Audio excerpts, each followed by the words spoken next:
What is the most effective way to rotate my crops growing in 3 different 10 by 5 foot raised beds? And this is Daniel from Arlington Heights, Illinois. Okay.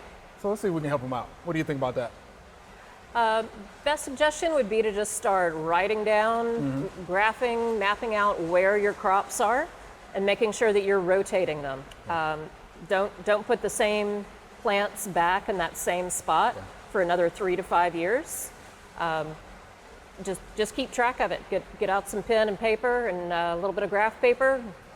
Start planning a little more for season to season.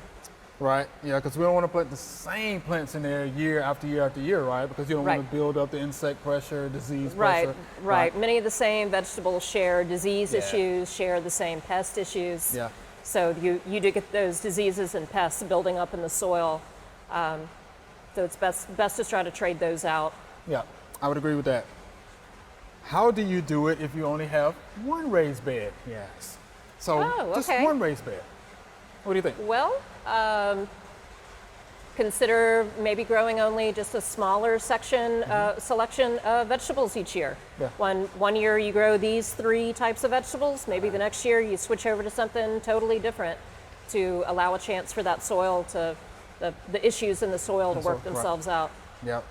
So crops from the same family one year, Right. crops from a different family the next year. Right. Something that I would suggest. Yeah. Yeah.